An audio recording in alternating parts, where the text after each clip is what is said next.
Boa noite a todos. Boa noite, que Deus abençoe cada um de vocês aí.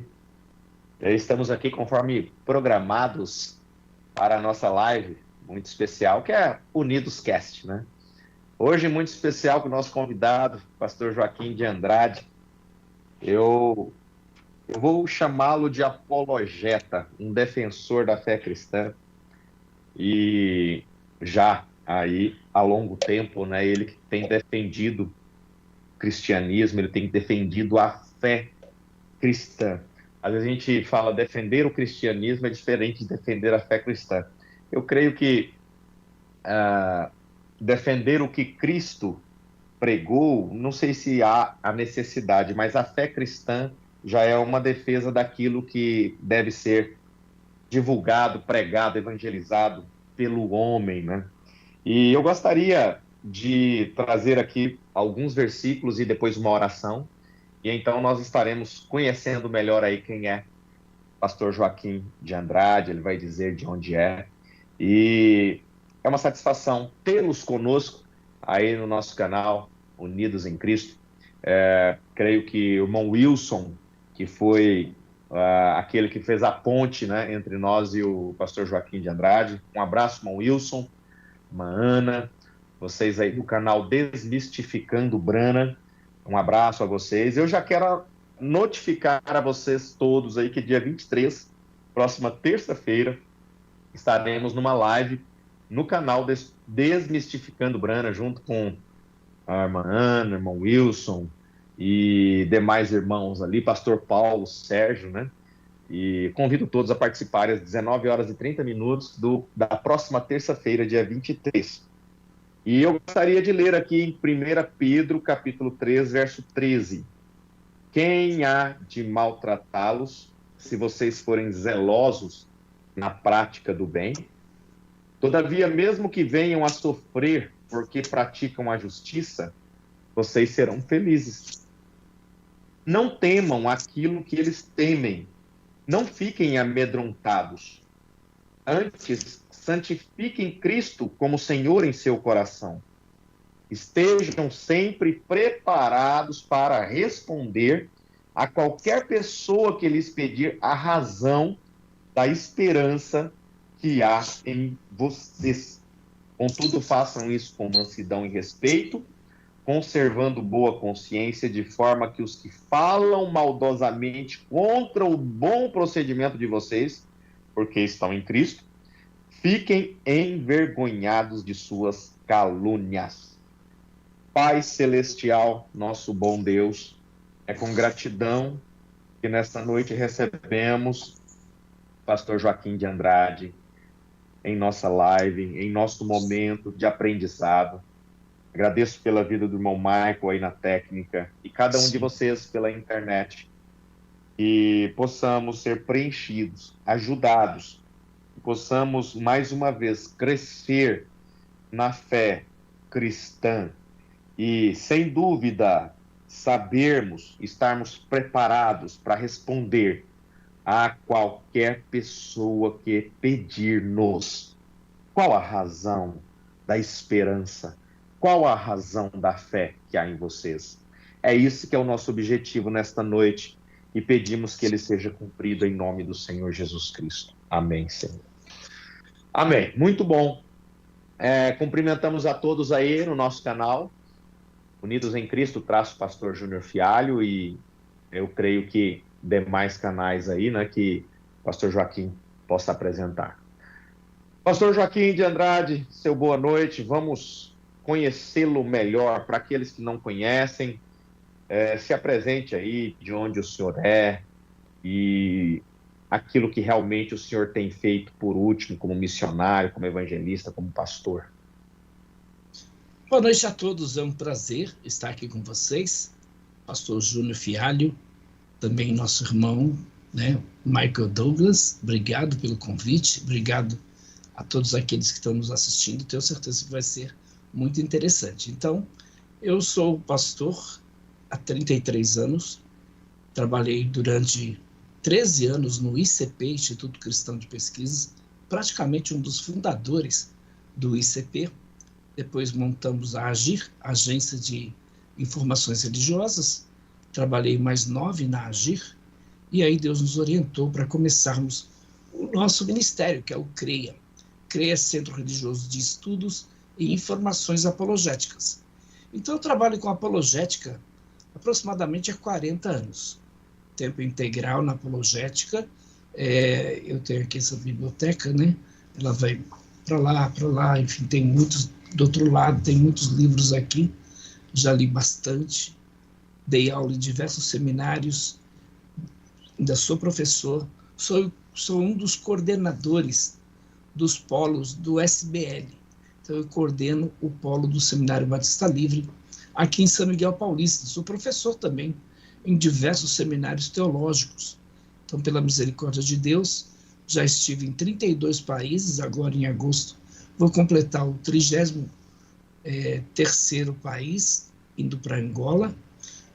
Estive em países africanos, países da América Latina, América Central, países da Europa, enfim, a gente, pela misericórdia de Deus, tem rodado alguns lugares aí, pregando a palavra de Deus, fazendo a obra missionária e, acima de tudo, defendendo a fé que de uma vez por todas foi entregue aos santos, como o texto que você acabou de ler. A fé, né, devemos batalhar diligentemente, porque a fé já foi entregue. Então temos que santificar, foi o texto que você leu, 1 Pedro 3, verso 13 até o 15, santificar a Cristo como Senhor em nossos corações. E estai, de vez em quando? Não, sempre, preparados para responder com mansidão e temor a todo aquele que vos pedir a razão da esperança que há em nós. Então, o que nós cremos? Que nós cremos sobre a Bíblia, que nós cremos sobre Deus, que nós cremos sobre Jesus, que nós cremos após a morte. Tudo isso diz respeito ao Evangelho, diz respeito ao cristianismo. Então, por que o cristianismo é a melhor opção? Porque, por exemplo, dentro do cristianismo, nós temos as chamadas seitas pseudo-cristãs.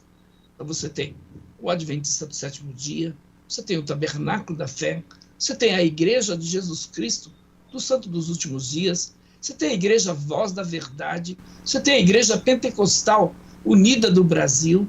Então você tem as chamadas igrejas apostólicas, que são as chamadas igrejas negadoras da Trindade, que alguns interpretam como sendo igrejas cristãs, mas são seitas pseudo-cristãs. Por quê? Porque deturpam a natureza de Deus. Então você tem outros grupos, como, por exemplo, você tem o Espiritismo. Então, o Espiritismo entra em que categoria? Dentro do Espiritismo, você tem as seitas do Espiritismo. Então, você tem o Espiritismo, e aí vai do baixo, médio, alto Espiritismo. Você tem o Candomblé, Umbanda, Quimbanda, e você tem tambor de mina, batuque. Você tem vários segmentos do Espiritismo.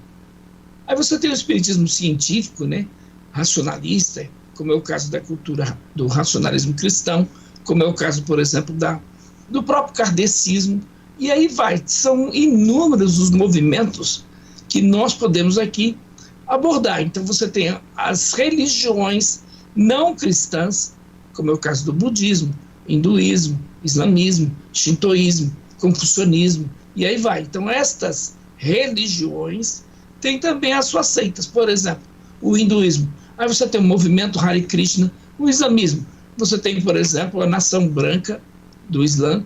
Você tem o sufismo, que é uma facção dentro do islamismo. Tem no Brasil até o sufismo, que são os místicos do Islã, seria os pentecostais do Islã, né? Aqueles que ficam girando, entrando em êxtase, que é para se encontrar com Alá. Então você tem de tudo dentro desse mundo chamado mundo religioso. Você tem as religiões, você tem as seitas, você tem outras, por sua vez, que não se consideram religião, se consideram uma filosofia, mas quando nós analisamos seus ensinamentos, não passa de uma religião. Veja o caso, por exemplo, da maçonaria. E eu até classifico como sendo seitas secretas. É o caso da maçonaria, da eubiose, da Provida, Então, esses grupos, né, que por sua vez usam de segredos, eles não se consideram religião. A própria Seishinoe, que são, no caso também, das chamadas seitas orientais, que saíram do budismo, saíram, por exemplo, do islamismo, saíram de outras religiões. Então, a própria Seishinoe diz, não, Seishinoe é uma filosofia de vida, não é uma religião. Abraçamos pessoas de todas as religiões. Então, uma verdadeira característica de uma seita é ela negar quem ela é. Então, nunca vai dizer, olha, nós adoramos o capeta. Aí você tem os satanistas.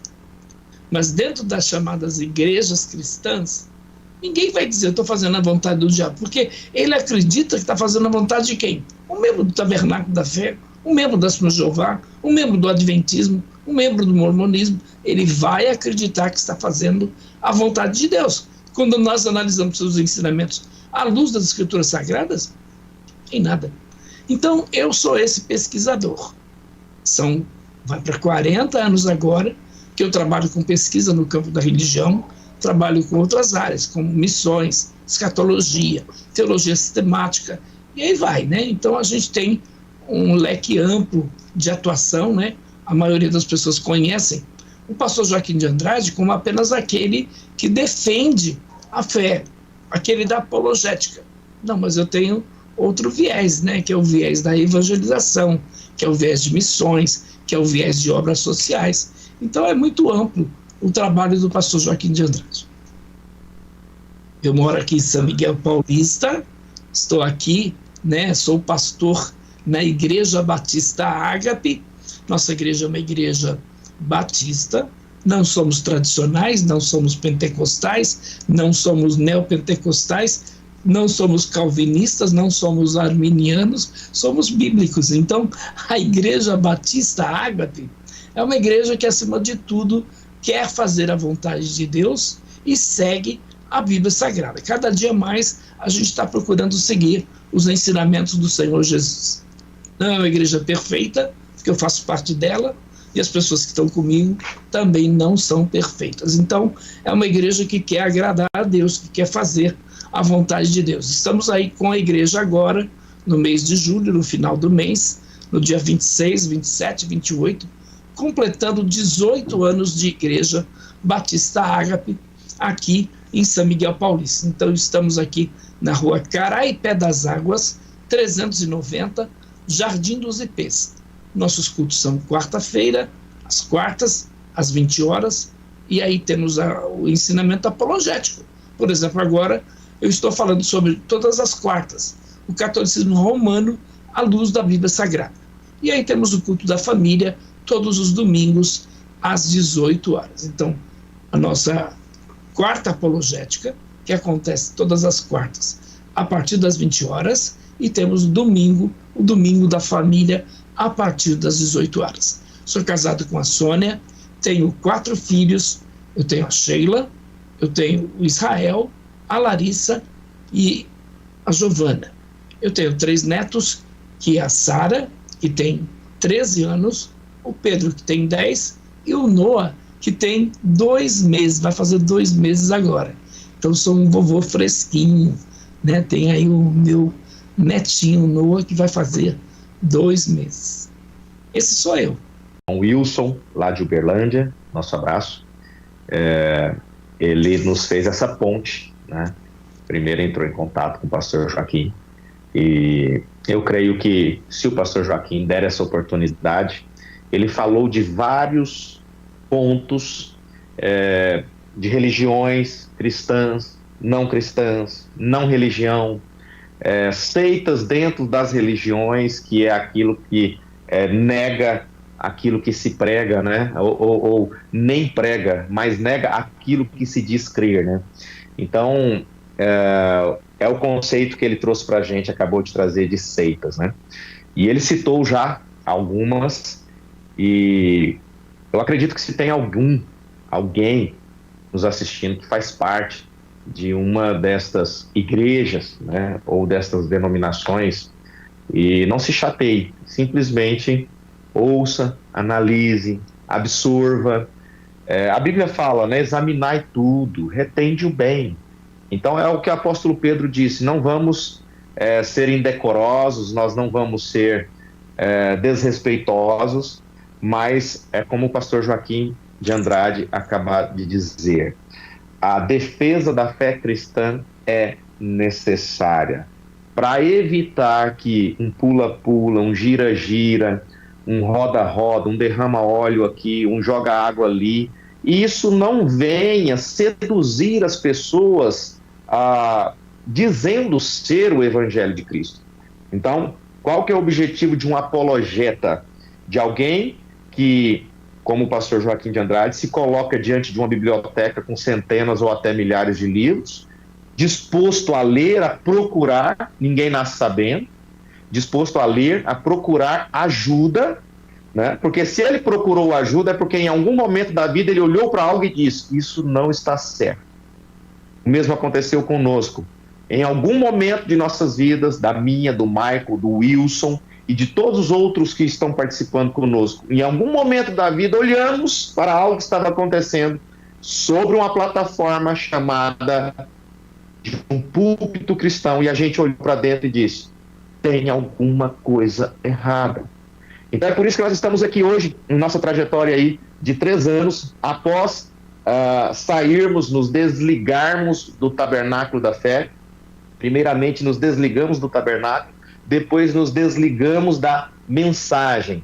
A mensagem no Brasil é toda a igreja que apresenta a Bíblia, né, com algo a mais, que é os livros de William Marion Branham. Então, quando a gente fala mensagem, eu fiz parte da mensagem por 40 anos, significa que a mensagem são aqueles livretos e eles são colocados de forma equiparada com a Bíblia ou em alguns pontos até acima da própria Bíblia. Se tiver alguma dúvida que a Bíblia não venha responder ou que a Bíblia responda diferente da mensagem, pode ser que a mensagem seja colocada de forma sobressalente e trazida como ensino. Isso acontece também, como ele já disse, através da profetisa Ellen White, através de Joseph Smith, dos Mormons, não é isso? O próprio governante das Mãos de Jeová, Joseph Smith, dos Mormons. Então você tem esses profetas, né? Os falsos profetas. E Jesus já tinha advertido seus discípulos, né? Ele disse assim, olha, cuidado porque os falsos profetas, eles vêm vestidos em pele de ovelhas. Mas interiormente eles são lobos, e não só lobos, são lobos devoradores. É interessante porque, veja o caso de Jesus. É Jesus que chamou seus discípulos, que está advertindo eles. Eu ouvi há pouco tempo um grande pregador falar o seguinte, e ele falou 2 vezes, duas vezes não, pelo menos eu estava em 2 ocasiões que esse grande pregador de internet falou isso. Você deve conhecer o Paulo Júnior. Paulo Júnior. Conheço. Então, o Paulo Júnior disse assim, um servo de Jesus Cristo, um cristão verdadeiro, jamais vai ser enganado por um falso profeta. Espera aí. Para que toda aquela advertência de Jesus aos seus discípulos? Acautelai-vos, porém, dos falsos profetas, que vêm a vós vestidos em pele de ovelhas, mas interiormente são lobos devoradores. Faria sentido se os discípulos de Jesus não pudessem ser enganados? Jesus dá uma advertência dessa? Jesus dizer lá, em Mateus capítulo de número 24, surgirão falsos cristos, falsos profetas, enganarão a muitos. Peraí, quem são esses muitos? Ah não, esses não são os eleitos? Peraí, a gente ainda vai lá no versículo 11, igualmente onde surgir muitos falsos profetas e enganará muitos. Versículo 23, se pois alguém vos disser, eis que o Cristo está aqui ou ali, não acrediteis. Por quê? Porque surgirão falsos cristos, farão grandes sinais e prodígios, de modo que, se possível fora, enganariam até os escolhidos. Então, você tem aí o Jesus, nosso Senhor Jesus, fazendo essas advertências. E os discípulos ouviram isso e fizeram o quê?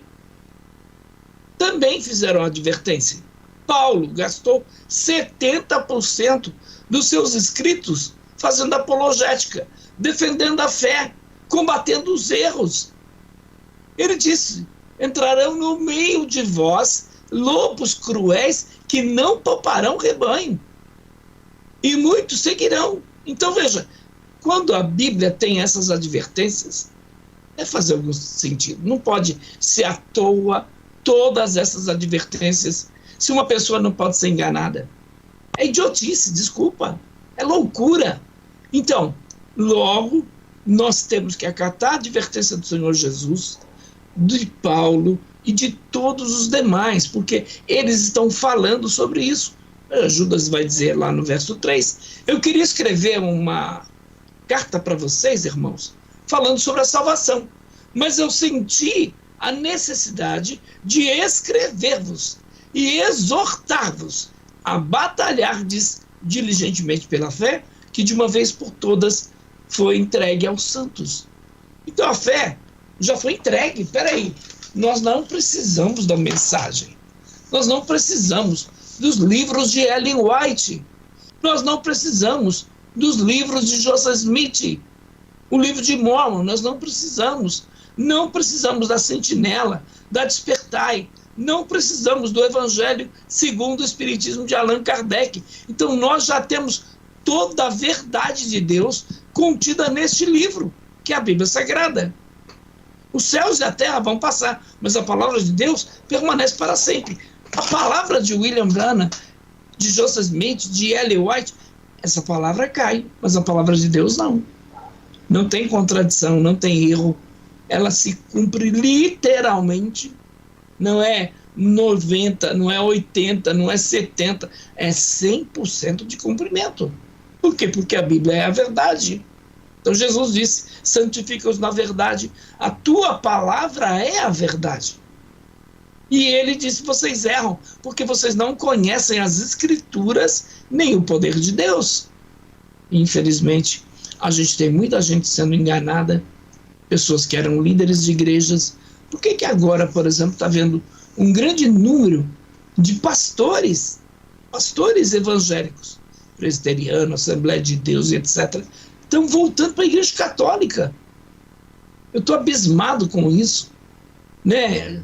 Há alguns anos atrás, vários evangélicos, o Papa na época, João Paulo II, mandou um tratado e os pastores assinaram o Tratado do Vaticano para não evangelizar católico.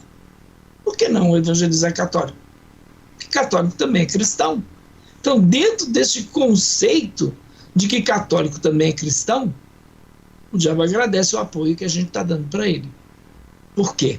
Porque o católico não nasceu de novo, porque o católico é mariólatra, porque o católico crê que a arca não é Jesus, é a Igreja Católica. Porque o católico tem uma Bíblia adulterada. Porque o católico, ele crê que o Papa é o vigário de Cristo aqui na Terra, o representante de Cristo. Quem é o representante de Cristo na Terra? Espírito Santo.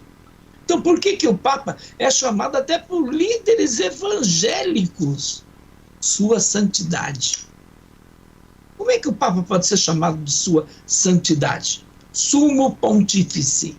Como é que um evangélico pode chamar o Papa Sumo Pontífice? Ou seja, a ponte máxima que liga os homens a Deus.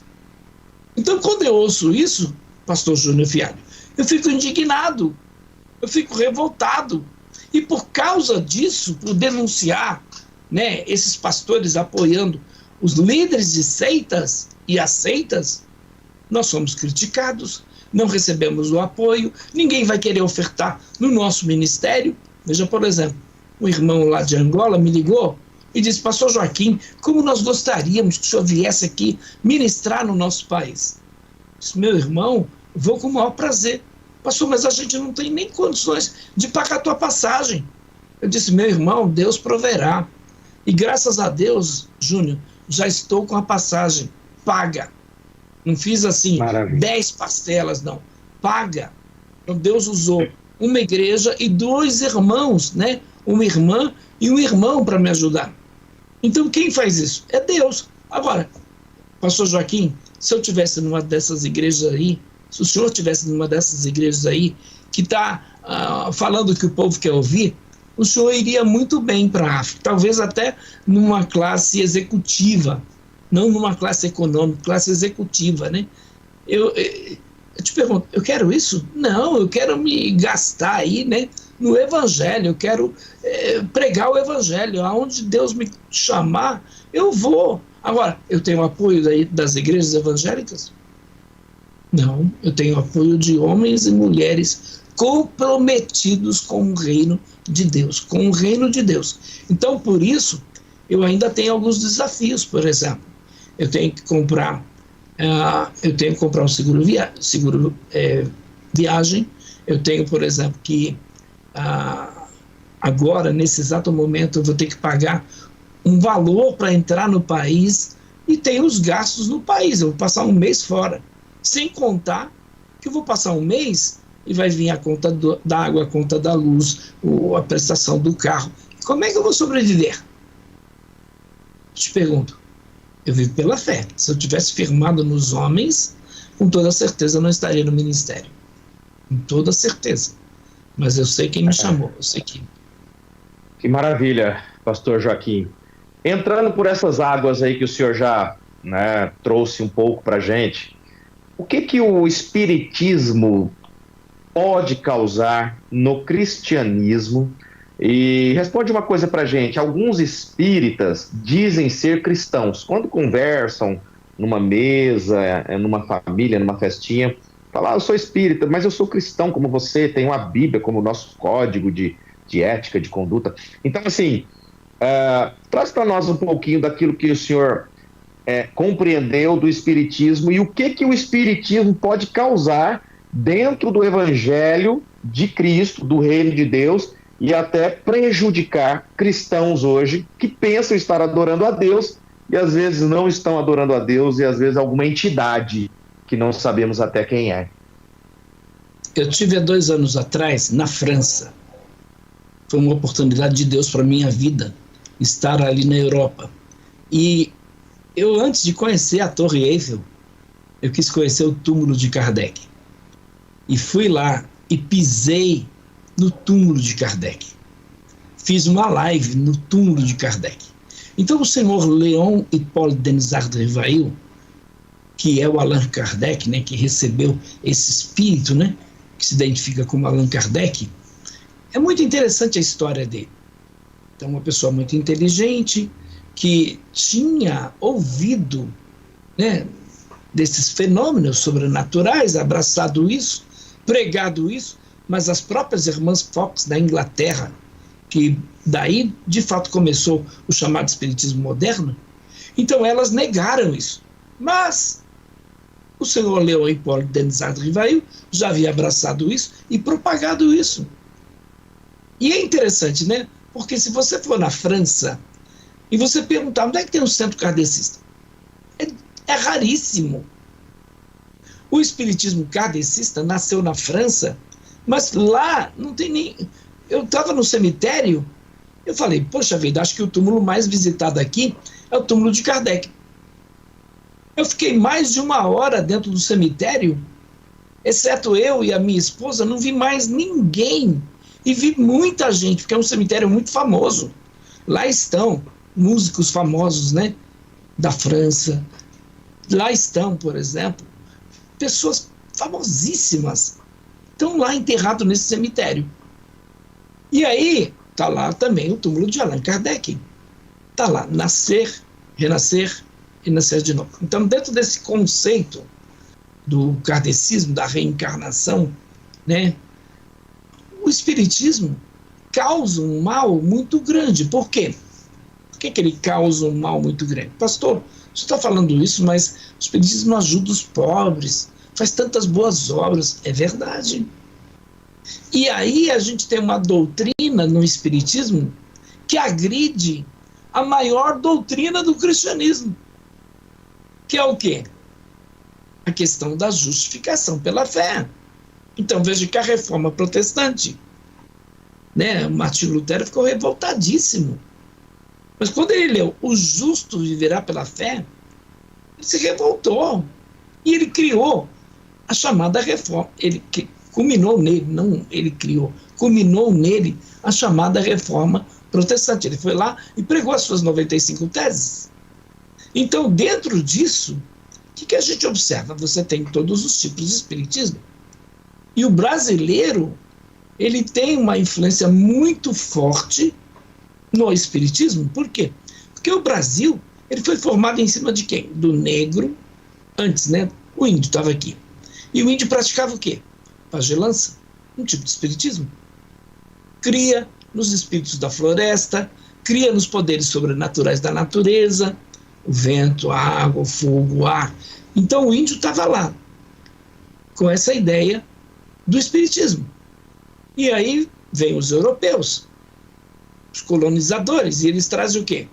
Trazem o catolicismo da Europa, que também é um tipo de espiritismo. O catolicismo é um tipo de espiritismo. Quando a gente fala isso, o pessoal fica revoltadíssimo. Não, mas peraí, eu estive lá em Portugal, em Fátima. E o que aconteceu em Fátima? Por que tem aquela cidade? Por que tem aquele santuário lá? Porque 3 meninos, Fátima apareceu para eles. Peraí, Fátima apareceu para eles e conversou com eles. Quem conversa com morto é o quê? É o cristianismo ou o espiritismo? Quem conversa com mortos são os espíritas. Mas a gente tem um segredinho para contar para você. Eles acham que conversam com mortos. Porque Jesus disse que está posto um grande abismo. Que os que estão lá não podem passar para cá. Jesus disse, e ele é a autoridade máxima para mim. E o escritor aos Hebreus vai dizer em Hebreus 9:27 que ao homem está ordenado a morrer uma só vez, vindo depois disso o juízo. Então não vem reencarnação, vem o juízo. Por isso quem crer não é condenado, mas quem não crer já está condenado. Então quando o ladrão disse para Jesus, Senhor, lembra-te de mim quando entrares no teu reino, o que Jesus disse para ele? Meu filho, vai reencarnar e um dia você vai entrar no reino de Deus? Jesus disse, hoje estarás comigo no paraíso. Qual foi a obra boa que ele fez? Nem batizado ele foi, nem era membro de igreja.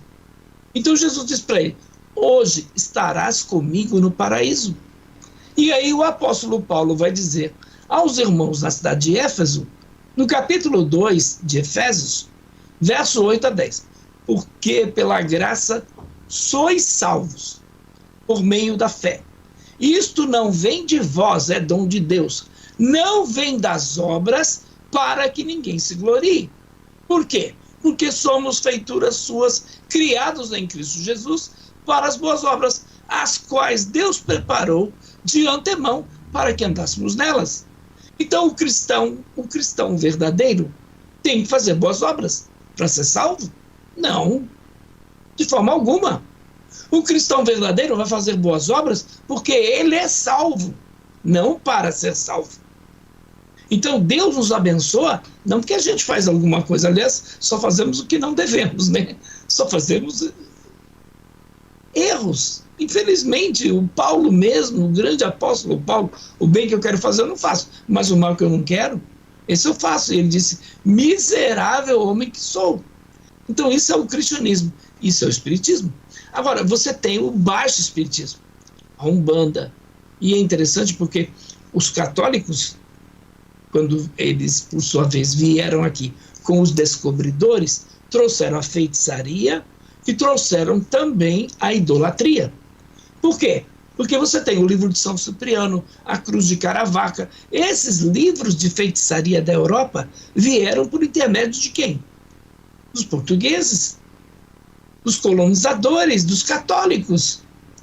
E aí, o índio com a pagelança, o europeu com a sua feitiçaria da Europa e também a idolatria. E aí você tem os negros, porque o índio não queria trabalhar, então vamos lá na África trazer os negros, pegar os negros. E trouxeram, então, os negros com a sua cultura. Que cultura era essa? Candomblé. Então, a cultura africana diz respeito à religião africana. A religião africana é o candomblé. E aí, chegando no Brasil, esse candomblé, ele se dilui. Por que se diluiu o candomblé? Porque candomblé mesmo é raro você encontrar um terreiro de candomblé. O que a gente tem aí é muitos terreiros de umbandomblé. É uma mistura de candomblé com umbanda. E é interessante porque a umbanda começou no Brasil com o senhor Zélio Martins de Moraes, no Rio de Janeiro, em 1921. Então ele tinha lá um centro espírita e ele, por sua vez, trouxe algumas ideias do candomblé. E ele fez uma mescla. Juntou lá o candomblé, o catolicismo, juntou lá o próprio kardecismo e criou a Umbanda. Então, dentro do Brasil, a Umbanda é tipicamente brasileira, foi formada por um brasileiro. Mas você já tem terreiros de Umbanda onde? Na Argentina, na Bolívia, na Venezuela, nos Estados Unidos, no Líbano. Você tem em tudo quanto é lugar hoje. O Brasil não só está importando, mas está também exportando alguns segmentos religiosos, algumas seitas. E dentro do candomblé, dentro do próprio catolicismo, você tem, por exemplo, a ideia do copo de água, né? O copo d'água lá é uma ideia que vem não do candomblé, vem do próprio catolicismo. Então, aí você tem o sincretismo religioso, que é essa mistura de crenças. O negro estava lá na senzala, não podia adorar suas divindades africanas, o que ele fazia? Colocava lá a imagem de Nossa Senhora, de São Jorge, etc. Aí vai os nomes que o católico quiser dar. Então ele colocava aquela imagem do santo católico, mas ele estava adorando o santo africano, ele estava adorando a divindade africana. E foi assim que houve essa miscigenação, foi assim que houve esse sincretismo religioso. E, infelizmente, o brasileiro gosta muito disso, do sobrenatural. Então você tem igrejas como, por exemplo, Universal do Reino de Deus, que ainda hoje é a igreja que mais cresce no Brasil. Cresce como? Apelando para esse lado do sobrenatural, apelando para o lado místico. Então vem aqui para a Igreja Universal fazer a campanha da Fogueira Santa, fazer a campanha do Sal Ungido, da Rosa Ungida, fazer a novena, fazer aqui a revelação com as ex-mães de santo. E aí eu te pergunto, o que é isso? Campanha do sal? Campanha da rosa? O que é isso? Espiritismo? São práticas espíritas, não são práticas cristãs. Práticas advindas do espiritismo. Aí você vai conversar, como eu já tive a oportunidade de conversar com o Edir Macedo. Para que isso? O cristianismo não tem nada disso. Não, isso aí é só para alimentar a fé das pessoas. Elas precisam pegar em algo, elas precisam ver. Mas peraí, o que Jesus disse? Bem-aventurados são aqueles que pegaram alguma coisa? Bem-aventurados são aqueles que viram? Não. Bem-aventurados são aqueles que não viram e creram. Então você quer saber se o camarada é um homem de fé mesmo? Uma mulher de fé? É por aí. Esse é o caminho. Não é ver para crer, é crer para ver. E é isso que a gente tem que pregar. Mas essas igrejas hoje, que está aí, igrejas do mercado, igrejas, as churches da vida, né? Está pregando o que o povo quer ouvir. Então o povo quer ouvir isso. Deixe de ser empregado para ser patrão. Venha para Jesus, você vai ter o melhor salário. Venha para Jesus, você vai andar com a melhor roupa. Venha para Jesus. E alguém pode dizer assim: pastor, o senhor está falando isso, mas eu vi aí o símbolo da Dudalina na sua camisa. Ela não é falsa. Isso aqui é o meu irmão que é advogado e, graças a Deus, tem uma vida boa. E ele usa as camisas e logo depois que ele enjoa das camisas, ele dá para mim. Então eu, pastor Joaquim de Andrade, jamais poderia usar uma camisa Dudalina, uma camisa Calvin Klein. Mas Deus ele me dá esse privilégio de usar essa roupa por intermédio do meu irmão que me abençoa, e ele nem evangélico é. Eu creio que Deus tem um propósito na vida dele, com toda certeza.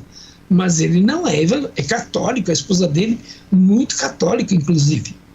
Então, veja, é assim que o evangelho está aí sendo diluído, é assim que essas igrejas que mais crescem estão pregando o evangelho, apelando pelo lado do sobrenatural, e aí é onde o espiritismo traz uma influência muito negativa para a igreja evangélica, porque você vê, por exemplo, aí, né, essas campanhas que são feitas e tal, você vê aí o verdadeiro roda-roda, né, deixa o menino rodar, né, dentro da igreja, que você pensa que entrou no terreiro, porque eu, como pesquisador, já entrei em terreiro de candomblé, umbanda, quimbanda, já entrei em terreiro de batuque, já entrei no centro kardecista, entrei no racionalismo cristão, na cultura racional. Então eu já vi vários tipos de espiritismo.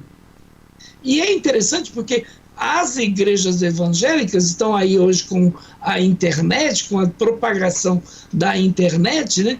As lives e tudo mais, e também os cultos que são transmitidos, você fica horrorizado.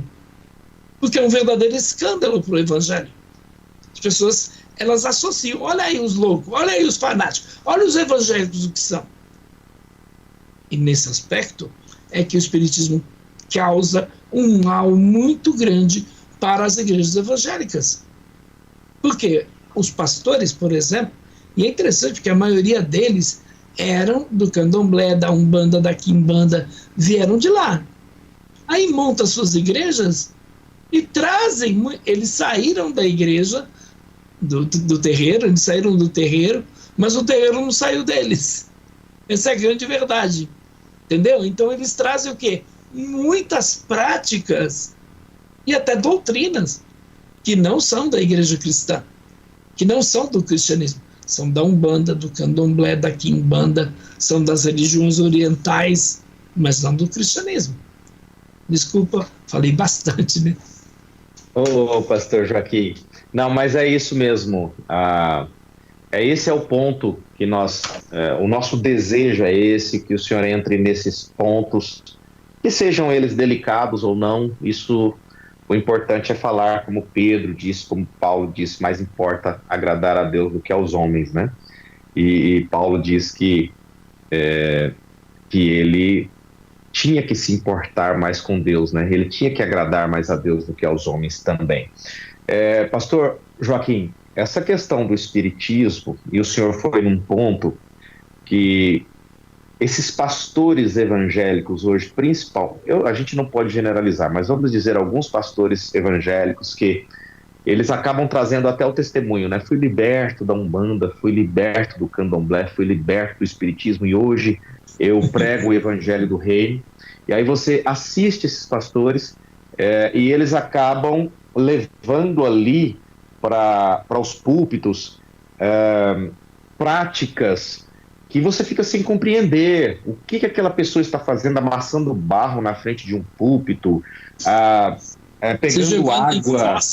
Se jogando em fossa. Isso. Em rio, que é um verdadeiro... Se jogando dentro de fossas, né?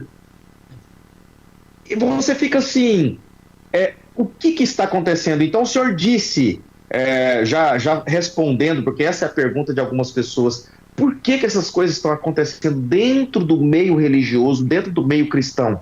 É exatamente isso. Homens que deixaram essas religiões afro-brasileiras, conforme ele já explicou tão claramente, do candomblé se tornando umbanda através do catolicismo e do kardecismo, né, que, conforme ele já disse, pastor Joaquim, o kardecismo, o espiritismo nas bases de Allan Kardec tem crescido mais no Brasil do que na França. O senhor mesmo disse que esteve lá na França e o túmulo de Allan Kardec recebeu apenas a visita sua e da sua esposa naquele período que esteve lá. Então, isso é verdade. O kardecismo ele é forte no Brasil, mais do que no mundo inteiro? Sim. O Brasil, isso, infelizmente, né? Quando os europeus chegaram aqui, né, os colonizadores, né, chegaram aqui, Aí eles viram que a terra é boa. Aí eles falaram, olha, tudo que plantar aqui dá. O diabo viu isso também. E aí plantou suas heresias aqui no país. E elas crescem assustadoramente ao ponto do Brasil ser a maior nação espírita do mundo, o Brasil ser a maior nação católica do mundo, o Brasil ser a maior nação adventista do mundo, o Brasil está em terceiro lugar em número de mormons, o Brasil está em segundo lugar em número de testemunhas de Jeová. Olha aí, eu poderia ficar horas aqui falando sobre esses censos, esses dados, né? Por quê? Porque o povo brasileiro, a frase nossa, né? Infelizmente tenho que dizer isso, frase nossa, né? Porque eu sou brasileiro, me engana que eu gosto. É uma verdade no campo religioso, é uma verdade no campo político e é uma verdade também no campo religioso. O povo gosta de ser enganado.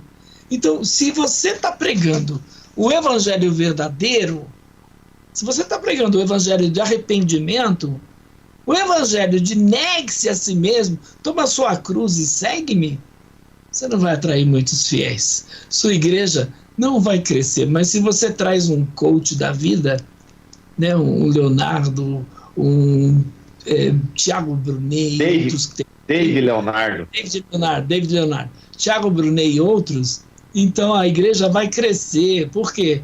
Porque é só vitória, agora é só vitória. Esse não é o evangelho de Jesus Cristo. O evangelho é: no mundo tereis aflições, mas não fica deprimido, não fica deprimido, não entre em síndrome de pânico, não pense em se matar, tem de bom ânimo. Foi o que Jesus disse: no mundo tereis aflições, mas tem de bom ânimo, porque eu venci. Então Jesus nos garante a vitória. Por isso o apóstolo Paulo, ele disse: posso todas as coisas naquele que me fortalece. Então, em Cristo, nós somos mais do que vencedores. E aí as pessoas não entendem isso. Acham que Jesus morreu lá na cruz para dar uma mansão para ele, para dar um carro numa companhia multinacional, para dar a ele, né, o melhor da terra, como eles dizem, né, que seria a melhor roupa, a melhor casa, o melhor marido, a melhor esposa, o melhor filho. Não, você é filho do rei. Você não pode andar de trem, não pode andar de ônibus, não pode andar a pé. Você é filho do rei. Você não pode vestir qualquer camisa, você não pode usar qualquer sapato, tem que usar sapato cromo alemão, sapato de pelica, né? Então, e por aí vai, sabe? Dentro desses conceitos mundanos, porque esses conceitos que estão dentro das igrejas hoje, eles não são cristãos, são conceitos mundanos. Então, hoje, o sucesso espiritual, né, vamos colocar assim, é por aquilo que você tem, não por aquilo que você é. Então hoje, o que é medido como o grande homem de Deus não é por piedade, não é por renúncia, não é, por exemplo, dedicação na obra de Deus, não. Hoje o grande homem de Deus é aquele que consegue atrair multidões, é aquele que ele pega o helicóptero dele e desce lá no estádio. Foi aí em Goiânia, inclusive, sabe? E entra num Porsche e vai lá para o meio do estádio e desce, e o povo aclamando ele. Então esse é o evangelho do reino? Não.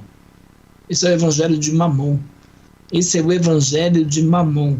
Esse é o evangelho da usura. Esse é o evangelho da ganância. Esse não é o evangelho de Jesus Cristo. O evangelho de Jesus Cristo é negar-se a si mesmo. O evangelho de Jesus Cristo é não amar este mundo, nem as coisas que há neste mundo. Então, por que as seitas prosperam? Porque a igreja não está pregando o evangelho. Porque eu te pergunto, de quem é a tarefa de enviar missionários para o mundo inteiro? E olha que eu sou professor de missões há mais de 30 anos. Eu sou professor em diversas agências missionárias, no Brasil, fora do Brasil. Então, que igreja que está aí enviando missionários para o mundo inteiro? Que igreja que todo homem tem que dar 2 anos no campo missionário? Que igreja que os pais, quando o bebê nasce, faz uma poupança para o menino sair 2 anos no campo missionário. Que igreja? É a igreja de Jesus Cristo, mas do santo dos últimos dias, a igreja Mórmon. E eu te pergunto, você conhece alguma igreja em Goiânia? Eu já estive em Goiânia, tem muita igreja evangélica em Goiânia. Qual igreja você conhece em Goiânia que todo dia, de segunda a segunda, tem crente saindo de porta em porta para falar do evangelho? Você conhece alguma igreja? Conheço. Não, evangélica. Igreja conhece? A Testemunha de Jeová, eles fazem isso. Não. Estou falando de igreja evangélica, mas não aceita.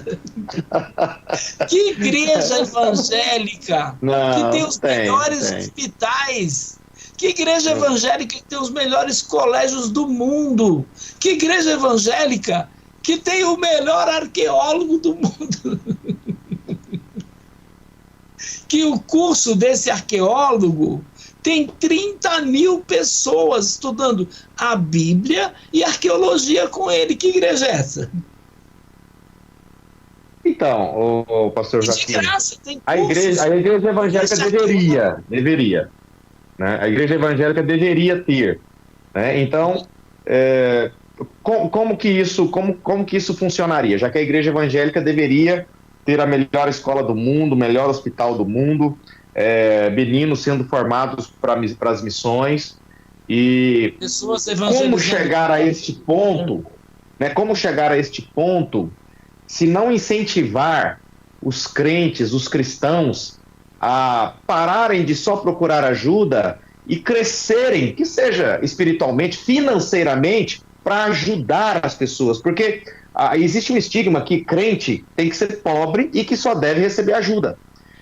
Então, às vezes, a falta de equilíbrio é onde vem, não, você pode ter. Porque, às vezes, eu pergunto às pessoas, vocês preferem ser ajudados ou ajudar? Prefiro ajudar. Como que você ajuda? Quando você tem, de forma que transborde, de forma que quando você dá, não falta para pagar energia. De forma que quando você dá, você não puxa o cobertor, descobre o pé, cobre o peito. Aí você cobre os pés, descobre a cabeça. Não é isso. Sobejar, transbordar é ter, ao ponto de cobrir a cabeça e os pés. É ao ponto de pagar a conta de energia, pagar a água, pagar a escola, pagar a prestação do carro, o aluguel ou a prestação da casa e ter para beneficiar mais alguém. O que falta no cristianismo é mostrar também para as pessoas que São Mateus, o Evangelho de Mateus capítulo 5, quando Jesus diz bem-aventurados pobres de espírito, não está dizendo que um cristão tem que ser pobre, que pobreza é espiritualidade e riqueza é falta dela. Né? Então, pastor Joaquim, talvez falta isso dentro das igrejas verdadeiramente cristãs, e então as igrejas que são aquelas que entenderam que ao ter pode sobejar e ajudar, então o evangelho vai patinando, e nunca vamos ter a ponto de dar, porque ser cristão é só pedir ajuda, é só ser ajudado, é viver pela fé. Como que isso funciona? Como que a gente pode ajudar as igrejas verdadeiramente cristãs nesse sentido? Uma live como essa. Eu espero que muita gente assista, né? O meu desejo é esse, que muitas vidas sejam alcançadas por intermédio desse diálogo que nós estamos tendo aqui. Eu espero que o Espírito Santo de Deus, porque o pastor Joaquim não convence ninguém, nem ele mesmo. Então, quem convence o homem do pecado, da justiça e do juízo é o Espírito Santo. Mas aí eu te pergunto, a igreja está sensível à voz do Espírito Santo? Nós vivemos dentro de um contexto hoje que as pessoas estão buscando o seu reino, não o reino de Deus. Então, isso eu estou falando na minha igreja, na sua igreja, na nossa igreja. Isso tem que mudar. Então, eu tenho brigas terríveis com a minha esposa, por exemplo, porque ela acha que eu tenho que falar. E eu digo para ela, não, eu tenho que mostrar com as minhas atitudes. Então, tá lá um papel no chão na igreja, eu tenho que esperar o diácono catar o papel ou eu tenho que catar o papel? Não, mas isso não é papel do pastor. Peraí, todo mundo está vendo o papel, ninguém cata. Entende? Então, eu estou lá, por exemplo, eu até pedi para entrar em contato comigo antes, porque quando eu estou envolvido com coisas materiais, com construção, por exemplo, eu estou lá e desligo o celular, não atendo o celular, não olho para o celular. Ah, eu liguei, você não atendeu, chamei, você não atendeu. Eu sou assim, se eu começar a pintar essa parede aqui, enquanto não terminar a parede, eu não paro. Não importa se vai ser 2 horas, 3 horas, 4 horas da manhã. Eu quero terminar o serviço. Mas aí eu te pergunto, porque dentro das igrejas, as pessoas querem servir ou ser servida? Querem ser servidas. Sim, infelizmente, muitos pastores querem ser servidos e não querem servir. Eles acham que não, que pegar, por exemplo, como está acontecendo lá, eu estou fazendo uma reforma lá na igreja, eu pego lá entulho, eu vou levar lá no ecoponto, vou jogar o entulho fora, eu uso meu carro. Sabe? Ah, pastor, por que o senhor não contrata uma caçamba? Por que o senhor não contrata O que eu puder fazer para não onerar a igreja, eu vou fazer. Eu posso fazer? Posso. Vai me cansar? Vou me cansar, mas é normal. Sabe? Ah, vai estragar o carro? O carro foi Deus que me deu. As pessoas dizem assim, pastor, se eu ficar aí pondo entulho no seu carro, que isso, pastor? Não faça isso. Então, aí eu pergunto, quem vai trazer o carro para colocar o entulho? Quem vai pagar a caçamba para colocar lá, para descarregar o entulho na porta da igreja, a caçamba vir e levar? Entende? Então hoje as pessoas falam do evangelho, mas vivem muito pouco do evangelho. E eu acho que nós temos essa responsabilidade de ensinar com a nossa vida, com a nossa conduta, né? Deve falar também, claro que deve falar, mas a gente não pode mudar o coração das pessoas. Aí, pastor Joaquim, deixa eu falar isso, porque as seitas, eles são prudentes. E a gente tem uma frase que é: você está disposto a fazer pela verdade o que eles fazem pela mentira? Então, o Testemunha de Jeová vai todo dia de porta em porta. Antigamente, ele preenchia um relatório, agora não tem mais o relatório. Ele não precisa preencher mais o relatório de quantas horas ele gasta por dia. A Igreja de Jesus Cristo dos Santos dos Últimos Dias, os mormons, tem 75 mil missionários de tempo integral. Ninguém na igreja mórmon, claro, exceto os funcionários, mas serviços espirituais, ninguém é pago, sabia disso? O bispo da igreja mórmon não recebe um salário por ser bispo. Não. Aí eu te pergunto, por exemplo, os kardecistas fazem muita obra social. Por quê? Porque a salvação dele depende disso. Mas nós somos salvos pela graça e não fazemos nada. Eu pergunto, qual é o valor de uma alma? Até um pastor amigo meu, a gente tem um grupo de amigos, de pastores, e a gente se reúne toda sexta-feira para conversarmos, falarmos do ministério, do pastorado, da igreja, enfim. E é interessante porque o pastor fez uma campanha na igreja dele e ele falou assim que vai dar R$50 para quem trouxer mais membros na igreja. Eu falei, tá errado. Por quê? Porque essas pessoas sabem o valor de uma alma? Uma alma vale R$50? Mas se ele desse 1 milhão, uma alma vale 1 milhão? A Bíblia diz que uma alma vale mais do que o mundo inteiro. As pessoas na tua igreja, têm consciência disso?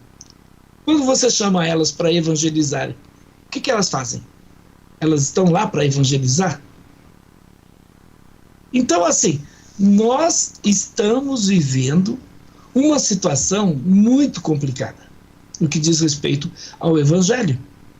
E aí as seitas prosperam, porque eles são dedicados, para eles não tem tempo. Por exemplo, uma testemunha de Jeová tira férias? Tira, vai para a praia? Vai para Campos do Jordão? Ele vai para a praça, ele vai para a rua, ele vai para a porta de um mercado e fica ali o dia inteiro, 30 dias. Esse é o prazer dele. Mas a gente não. Aí você conversa com o irmão, por exemplo, da sua igreja: ô irmão, você ficou 30 dias sem vir na igreja. Ah, pastor, estava de férias. Estava lá em Caldas Novas, estava de férias. Aí você diz assim, meu irmão foi em alguma igreja? Não, pastor, eu estava de férias. Você já pensou se Deus tirasse férias da gente? Entende? Então as seitas vão ocupando esse espaço deixado pela igreja. E um autor norte-americano, ele escreveu o livro Caos da Seita, o Van Balen, nos anos 60. E ele disse assim no livro dele, as seitas são as contas não pagas das igrejas. Será que nós estamos pagando as contas? Estamos aumentando a dívida. Infelizmente, estamos aumentando a dívida. Aí falam de avivamento. O grande avivamento no Brasil. Que avivamento? Onde a corrupção aumenta, onde a imoralidade aumenta, onde a criminalidade aumenta, aonde o meio evangélico cada vez mais podre. Então, que avivamento é esse? Que não traz uma mudança? Não é avivamento, é barulho. Percebe? Os caras lotam ginásios. Aí estamos vendo as churches da vida, né? Crescendo assustadoramente. Com que tipo de crente? São os apaixonados por Jesus. Peraí, que apaixonado é esse? Que não lê a Bíblia, que apaixonado é esse? Que não vai no culto de oração, que apaixonado é esse? Que não fala de Jesus perdido? Como é que a pessoa chega num culto lá e está lá orando em línguas, está lá arrebatado, está lá em êxtase e diz que é um apaixonado por Jesus, mas não lê a Bíblia, não evangeliza, não ora, jejum? Não sabe nem o que é isso. Infelizmente, nós estamos dentro de um contexto de Maranata. Ora vem, Senhor Jesus. A vinda dele está muito próxima. Você lembra das 10 virgens? 5 loucas e 5 prudentes. Ouviu-se o clamor, eis o noivo. O que elas fizeram? Acordaram. Mas quantas estavam dormindo? 10. As 10 estavam dormindo. Quando ouviu o clamor, elas se prepararam. 5 tinham azeite, 5 não tinham. E esta é a situação da igreja hoje. Infelizmente, é esta situação que nós estamos vendo, diferentemente das seitas, né? Que estão aí crescendo, que estão aí, infelizmente, tirando membros das nossas igrejas, que estão aí fazendo um papel na sociedade. O Rodrigo Silva se tornou até sócio do Pânico, que é um programa que tem aqui na Jovem Pan de humor. Ele está direto no programa. E agora, com essa catástrofe lá no Rio Grande do Sul, ele ocupou espaço lá, o Emílio Zurita, lá do programa, o apresentador, fazendo propaganda da ADRA, que é a organização de quem? Dos adventistas. E aí vai. Então você tem os mormons, por exemplo, com um trabalho social incrível. Que igreja evangélica que procura o prefeito da cidade para dizer, olha, prefeito, nossa igreja está aqui, nós queremos reformar as escolas, queremos reformar as praças, queremos pintar os muros aí do cemitério. Que igreja que faz isso? Os mormons fazem isso. Os mormons fazem esse trabalho social. E a igreja? Não, isso aí é obrigação do governo do estado, isso aí é obrigação da prefeitura, isso aí é obrigação do governo federal. Espera aí, não é obrigação da igreja ajudar o órfão, a viúva, o necessitado? Espera aí, nós não temos que ser mais prudentes do que eles? Claro que temos. Eu não estou nem entrando no mérito teológico, veja, estamos falando aqui no mérito desses grupos, o que eles são, o que eles representam, o que eles estão fazendo. Estão nos envergonhando. Por quê? Porque a gente não está fazendo nada. Entende? E pastor Joaquim, como é que fica essa questão desses desigrejados hoje? Tanto das seitas quanto do... Porque agora, quando fala de seita, o senhor já trouxe um conceito bem rápido aí. As pessoas estão entendendo o que é seita. Seita, pelo menos no conceito que nós estamos trazendo, é aquilo que todo aquele ministério, aquela igreja, aquele evangelho que prega algo a mais do que a própria Bíblia em si, né? Então, mas como que fica? O que o senhor pensa? O que o senhor já falou? Como o senhor tem pensado acerca dessas pessoas que dizem que ir para a igreja é uma liturgia, tomar a ceia do Senhor é fazer memória de uma morte, da morte do homem, que Paulo não quis dizer que nós devemos tomar a ceia. A ceia não é bíblica, a ceia é católica, e ir para a igreja é um ato de penitência, né? Então as pessoas estão fazendo como os católicos ao ir para a igreja. Tudo isso eu tenho ouvido, né? Que igreja é lugar de hipócritas, enfim. Como é que o senhor tem pensado sobre essa questão do desigrejado? Eu vejo com muita preocupação. Eu vejo que o número não vai diminuir. A gente pode fazer o que for, não vai diminuir. Infelizmente. Agora, por que a gente tem esse número tão grande de desigrejados hoje? Muitos decepcionados com a igreja, não negamos que existem muitas decepções mesmo dentro do meio evangélico. Essas pessoas não foram preparadas para a adversidade, elas não foram também ensinadas sobre o que é o evangelho, e aí acabam, por sua vez, se decepcionando e não querem mais voltar para a igreja. Tá? Então esse número cresce a cada dia. Mas isso é igreja? Não. Eles não são igreja. Não importa se ele diz assim: eu leio a Bíblia, eu oro, eu dou meu dízimo, eu faço a obra missionária. Se você está sozinho fazendo isso, você não pode se considerar igreja. Você não é igreja. Porque uma cabeça aí na rua é igreja, um pé sozinho aí na rua é igreja, uma mão sozinha aí na rua é igreja. Não é corpo. Então, o corpo tem os seus membros. Você é corpo de quem? Desigrejado. Me diz para mim, você é corpo de quem? Porque você é sozinho, você é uma mão, você é um pé, você é um braço. Pode até ser uma cabeça. Sozinho você não vai a lugar nenhum. Sozinho você não vai viver a vida da igreja. Como é que vai enviar missionário? Como é que vai ser doutrinado? Como é que vai ser corrigido, por exemplo? Como é que vai ser discipulado? Se o cara é desigrejado. Então tem inúmeros problemas aí, né? Não é possível você ser cristão e não estar unido a uma igreja. Não é possível. Ao ponto do escritor aos Hebreus dizer: não deixem de congregar, como é costume de alguns. Não deixem. Obedecei aos vossos pastores. Eles deveriam, né, velar pelas vossas almas. Eles deveriam velar pelas vossas almas. Pastor Joaquim, será que o problema não está nisso? Quando talvez o título, é que não deveria ser apenas um título, deveria ser uma vocação, né? O pastor deveria, não uma profissão, não um título apenas, mas uma vocação. Isso está muito além daquilo que se é bom no que faz, mas é um chamado, né? É mais do que uma profissão, é mais do que até do que a vocação, é um chamado de Deus.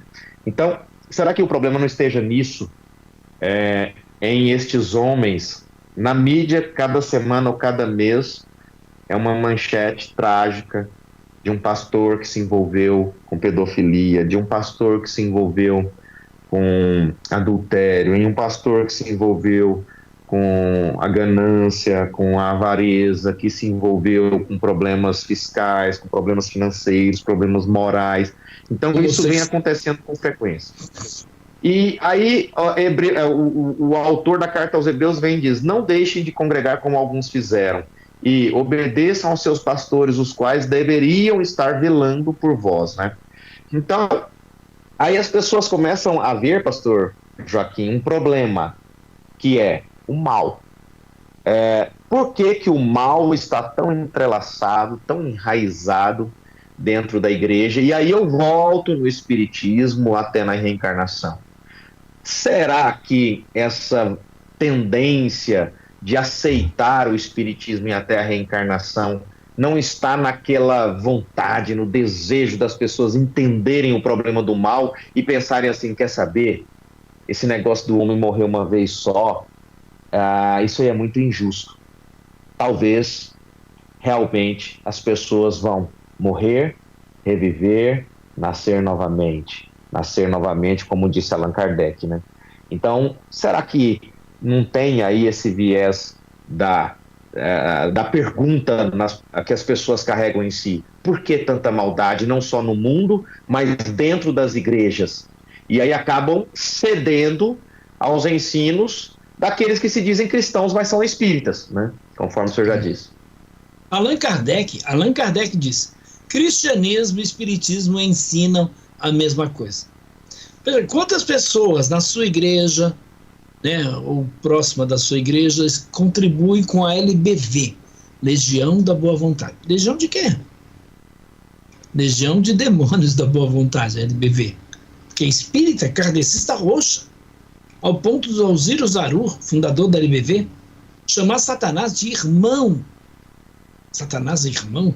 Os mormons dizem que Lúcifer é irmão de Jesus. O Alziro Zarur diz que a gente tem que amar a Satanás, amar ele de todo o nosso coração, responder a ele sempre com perdão aos males que ele nos faz, hoje e eternamente. Então veja, isso está declarado nos livros de Alziro Zarur, Mensagem de Jesus para os Sobreviventes, poema do irmão Satanás. Então, quando eu ouço esse tipo de coisa, claro que não tem nada a ver com o cristianismo, claro que é oposto ao cristianismo. Então, Satanás é o príncipe das trevas, Jesus é o príncipe da luz, é o único príncipe eterno, né? Então, a pessoa vai para um grupo religioso como o espiritismo, que o espiritismo vai tentar dar resposta para ele, por exemplo, para o sofrimento. Então, o cara está sofrendo aqui. Isso é porque numa vida anterior você foi mal. Então, por isso você está sofrendo, para pagar o seu karma. Aí você tem que passar por esse processo de purificação. Então, você tem que fazer boas obras, que no passado você foi muito mal. Então, não é a natureza caída, pecaminosa desse indivíduo. Percebe como é um conjunto de coisas? São sucessões de coisas que acontecem. E aí tenta dar resposta, porque ele não vai encontrar. Qual é o problema do homem? Não é ignorância, como diz o Espiritismo. O problema do homem é o pecado. Todos pecaram, estão afastados da glória de Deus. Então, o homem, infelizmente, sem Cristo, ele só vai fazer o que não deve. O homem com Cristo já faz, imagina sem Cristo. Então, dentro desse conceito de fé, né, o Espiritismo e outros segmentos religiosos, é que a pessoa está decepcionada com a igreja. Então, mas ele acha que tem que pertencer a alguma religião. Quando não, ele é um desigrejado. Mas quando ele acha que tem que pertencer a alguma religião, aí o diabo apresenta o quê?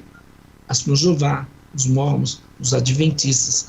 Aí eles vão dizer, não, aqui é melhor. Aqui não tem isso, aqui não tem aqui. Congregação cristã. Aqui não tem pastor. Você está decepcionado com o pastor? Na congregação cristã não tem pastor. O único pastor é Jesus. Está decepcionado lá porque você deu o dízimo lá e o pastor levou o teu dinheiro? Na congregação cristã não tem dízimo. A gente não tem hora da oferta na congregação. Ninguém está lá fazendo desafio para você. Entende? Então as seitas, elas preenchem esse espaço que a igreja deixa. Num culto de 1 hora. Eu tive um problema com uma pessoa uma vez, ela me procurou, que ele trabalhava na Bolsa de Valores do Estado de São Paulo. Aí ele se converteu. Foi para uma dessas igrejas neopentecostais, e o pastor o tempo inteiro falando de grana. Aí ele me ligou, pastor Joaquim, eu estou angustiado, eu não sei o que eu faço.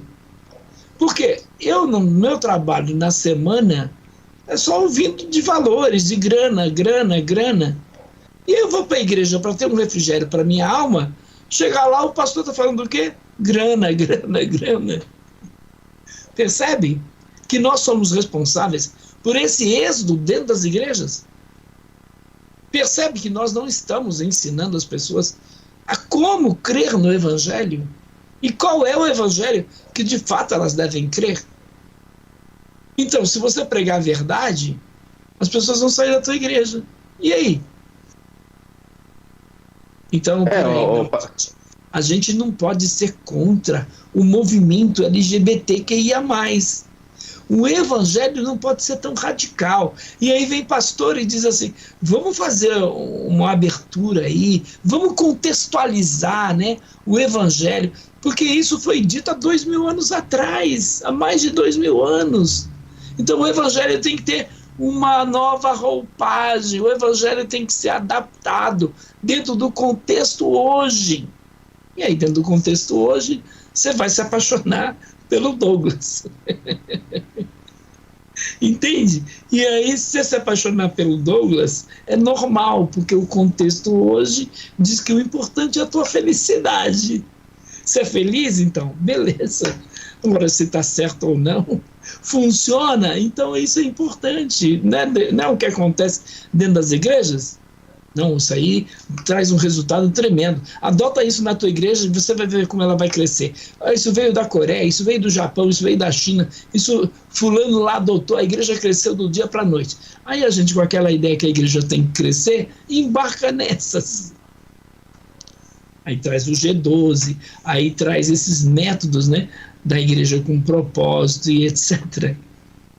Infelizmente, acho que a gente precisava ouvir mais a Deus. Essa é a minha visão, a igreja. Nós, pastores, precisamos mais ouvir a Deus. E pastor Joaquim, o senhor está falando aí e a gente está se identificando um pouco com aquilo que o senhor está dizendo.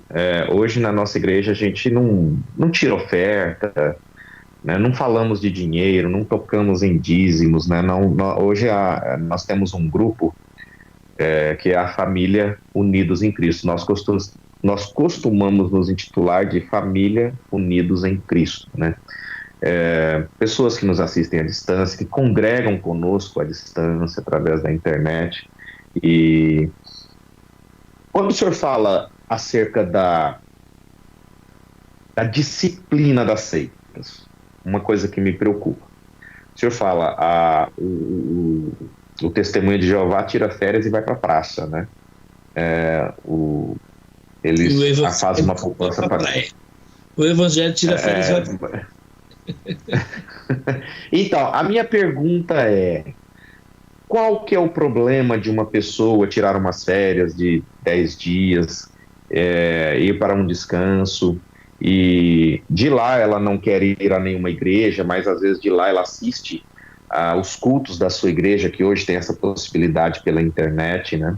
E porque parece que uma das coisas que traz a característica forte da seita, no meu ver, é o excesso ou a excessiva disciplina excessiva, né? Então aquela coisa que é imposta e não proposta.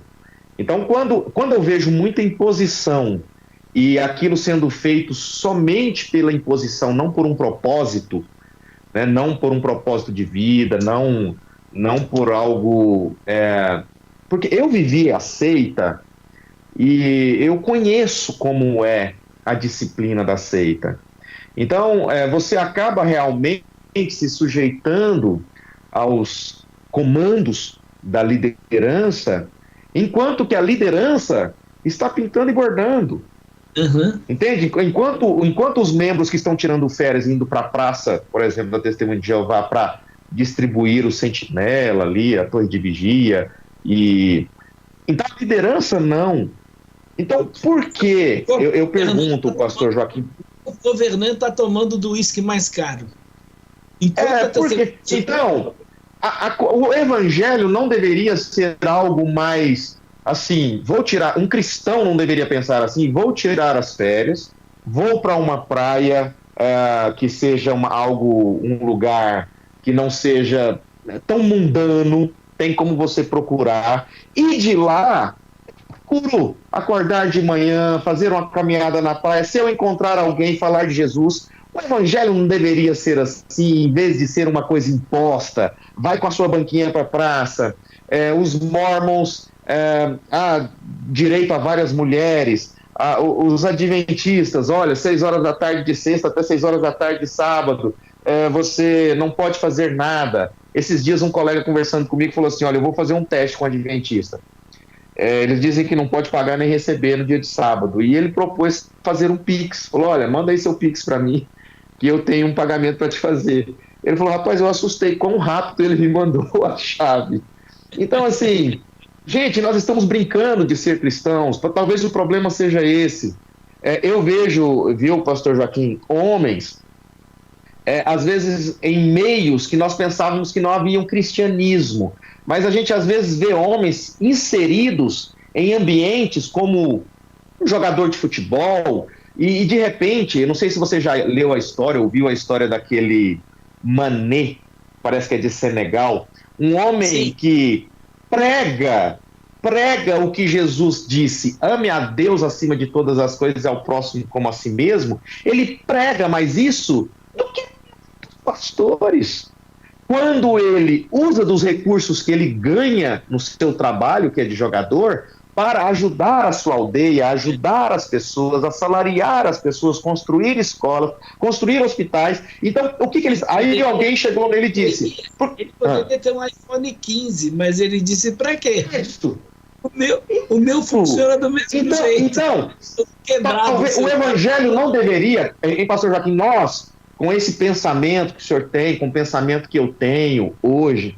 Nós não deveríamos estar pregando este evangelho da liberdade, dizer, olha, você vai tirar férias, onde você estiver, leva esse cartão, fala de Jesus, entrega, faz um folheto por sua conta, fala, olha, aqui são alguns versículos para você entender que Jesus te ama e Jesus não te quer inserido em ambientes que ele não se agrada estar. Então, talvez o cristianismo em si está faltando deixar de, vamos dizer assim, de olhar para as seitas e dizer, olha que disciplina as seitas têm. Enquanto o cristão precisar de uma excessiva disciplina para cumprir com as suas tarefas, aí o cristianismo, as nossas igrejas se tornarão seitas também. Porque é isso que é uma das características da seita. Se nós fizermos o que o Testemunho de Jeová faz, o que a Adventista faz, nós seremos também seita. Se nós pegarmos o domingo e dizer assim, você não vai fazer nada no domingo. Eu não tenho nenhum dia santo. Nós temos 2 cultos no domingo. 9 horas da manhã, EBD, Escola Bíblica, e às 18h30. Mas eu falo para as pessoas, eu não considero o domingo santo. O apóstolo Paulo disse, não considere nenhum dia santo. Santo é Cristo, santo é o nosso Deus. Agora, como no domingo nós não trabalhamos, é um dia que nós estamos mais à vontade, nós usamos o dia de domingo para dedicar mais a Deus. Então, nós estamos tentando, pastor Joaquim, tirar essa disciplina ferrenha, esse autoritarismo, essa ferrenhice que as seitas têm como característica e fazer com que as pessoas vivam o evangelho e preguem o reino para as demais. Afinal de contas, é um dos únicos comandos de Jesus. Fazei discípulos. Fazei discípulos. Sim. Agora, como que nós vamos pregar para quem está na praia? Como que nós vamos pregar? Eu não estou dizendo para nós irmos em lugares escusos. Como que nós não vamos pregar para quem está na praia? Para quem está ali nas cidades? Para quem está ali num passeio? É dessa forma que um cristão deveria estar pregando. E o que o senhor fala?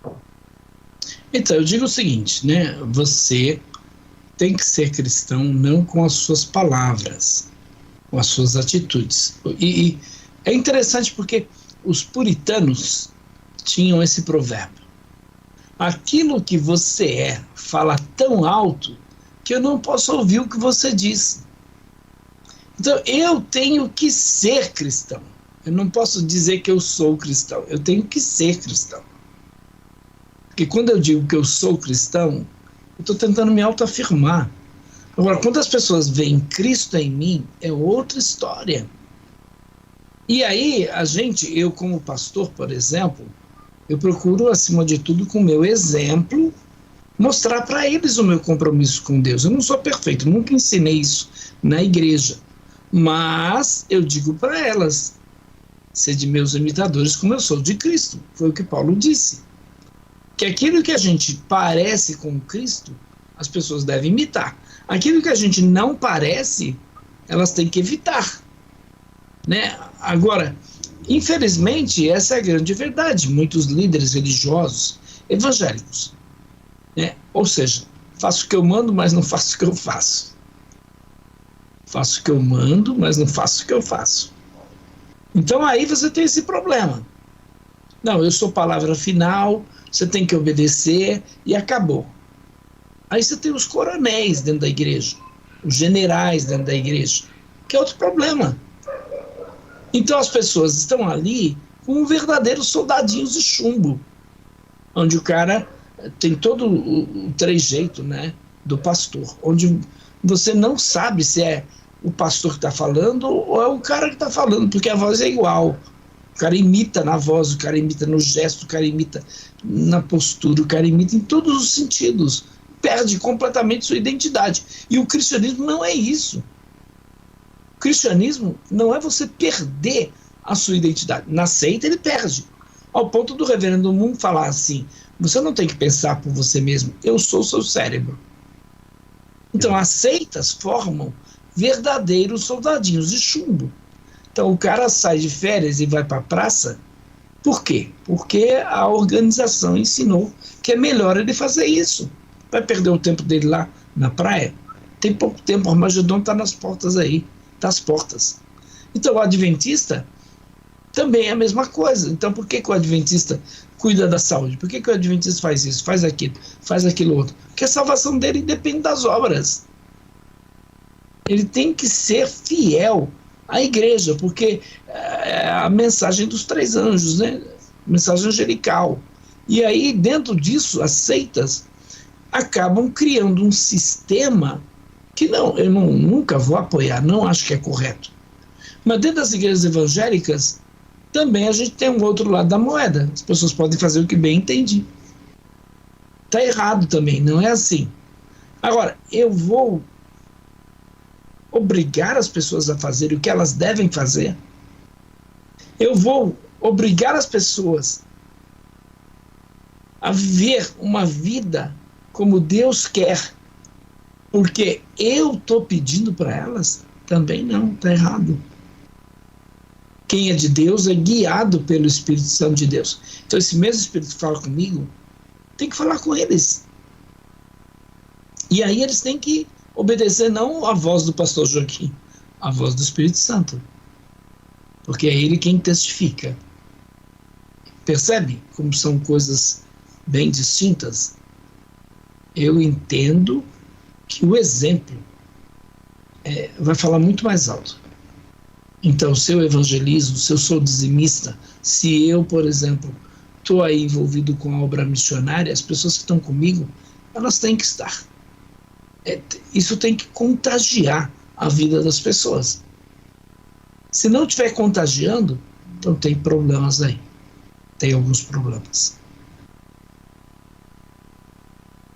Muito bem, Fialho. Já estamos aí há quase 2 horas, hein?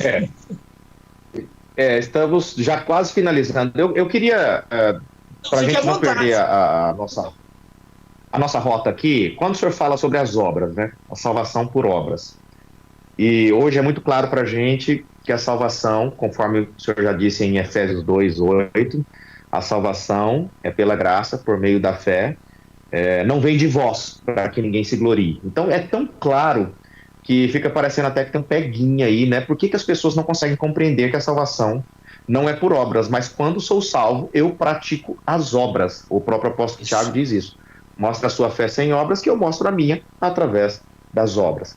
Agora, não existe uma falha doutrinária, agora indo para o espiritismo, para a reencarnação, porque é um dos pontos que nós mais íamos tocar nessa live. A gente trouxe bastante coisa, e uma delas foi a questão do espiritismo e reencarnação. Não existe uma falha doutrinária quando o espiritismo diz que a pessoa precisa renascer e o sofrimento que ela vai passar é para pagar o karma da vida anterior. Ou seja, se ela foi uma pessoa má, ela está sofrendo hoje para pagar por aquilo que ela fez de mal na vida passada. E que, se alguém interferir nessa punição, vamos dizer assim, ela está sofrendo por uma punição, se alguém interfere naquela punição, ela está atrapalhando aquela pessoa a pagar, ou melhor, a se purificar, né? Porque ela vai pagando até se tornar um ser puro, como deve ser. Então vem um outro espírita que é praticante de boas obras, e ajuda aquela pessoa e faz até com que ela não pague tanto o que ela deveria pagar. Será que não existe aí a doutrina de Allan Kardec não choca nisso? Um espírita ajudar outro espírita não está atrapalhando aquela pessoa a ser punida, a ser aperfeiçoada? A evoluir na sua encarnação. A evoluir, né? Seria basicamente isso, porque a pessoa, né, dentro do espiritismo, se ele está sofrendo hoje, é para o crescimento dele, é porque ele fez alguma coisa errada no passado, e aí para ele pagar isso, para ele pagar o karma dele, então ele deve fazer as coisas dessa forma. É interessante, né, porque Allan Kardec chegou ao ponto de dizer no Evangelho segundo o Espiritismo, né, que ele diz assim, no cristianismo encontra-se todas as verdades. E o próprio Allan Kardec disse isso. No cristianismo encontra-se todas as verdades.